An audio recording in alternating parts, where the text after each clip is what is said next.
Segunda pergunta. Será que eu acredito que o mundo está tão bizarro, tão condenado, que a única maneira de mudar as coisas é com uma revolução? Eu, em toda a minha adolescência, acreditei nisso e achava que era o meu pensamento muito original.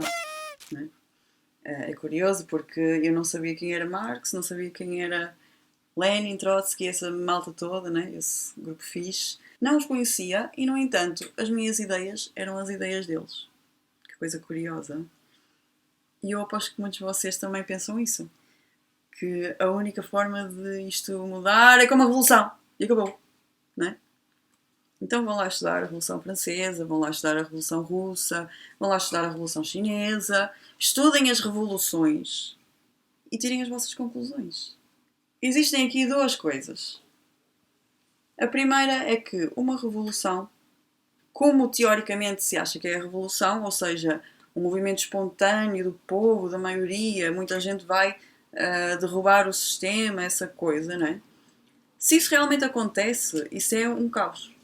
Só cria caos, porque não há organização, não há projeto, então é simplesmente destruição. E o que vem a seguir pode ser qualquer coisa, porque quando existe caos na sociedade, qualquer ordem que venha é bem-vinda.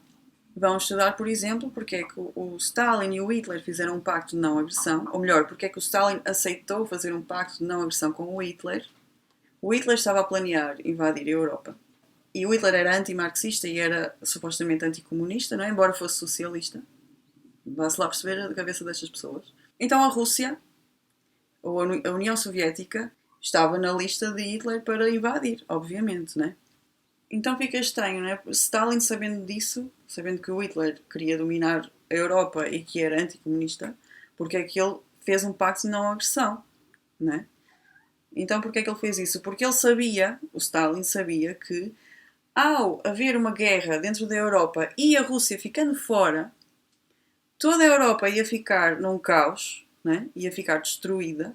E como é óbvio, Hitler também ia ter adversários, não é? Portanto, ia haver um movimento de defesa e ataque. Então, o raciocínio do Stalin foi: vamos deixá-los matarem-se uns aos outros e quando tudo estiver em destroços, nós é que vamos lá dar o auxílio. As revoluções acabam por ser isso. Podem não ser guerras mundiais, mas acabam por ser pequenas guerras. Depois a outra face, ou o outro tipo de revolução, são as revoluções que são planeadas e com organização. Portanto, existe um plano, existe uma elite que organiza e que tem o poder da direção das coisas e só precisa da massa de manobra. Né? Portanto, o povinho todo cujas paixões, cujo sentimento de revolta e de raiva é manipulado, é utilizado, mas depois é essa elite que tem o plano que impõe a ordem seguinte. Portanto, é a mesma coisa, né? Ou seja, revolução só dá e não é a única solução.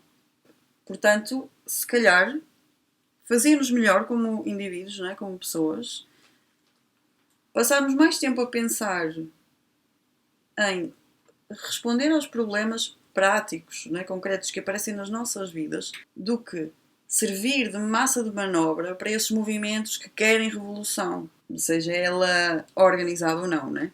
Porque a realidade é esta.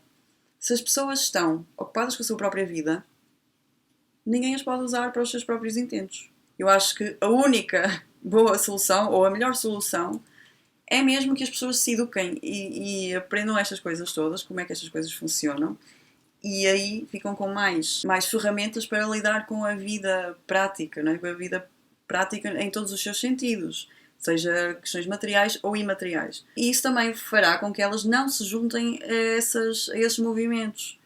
Depois também existe a revolução silenciosa, vamos dizer assim, que é o plano de transformação do próprio homem no tal homem socialista ou homo soviéticos, né? Porque isso também está a acontecer num plano mais subtil. E isto acontece, por exemplo, com a manipulação da linguagem. Nós sabemos bem que a terminologia está em quase toda a parte, né? Especialmente na escola, na universidade, nos estudos, na academia, na ciência. é uma terminologia ditada pela esquerda. É um vocabulário, sim, revolucionário. Né? Também não é por acaso que existe esse anticapitalismo visceral, né? Tem a ver com isso. E eu por acaso estou neste momento a fazer uma espécie de recolha de personalidades influentes, nomeadamente nas universidades, né? Professores, cientistas, pessoas que, por exemplo, têm literatura escrita, têm trabalhos escritos, trabalhos académicos, que acabam por servir de base teórica, de guia prático, às vezes, para,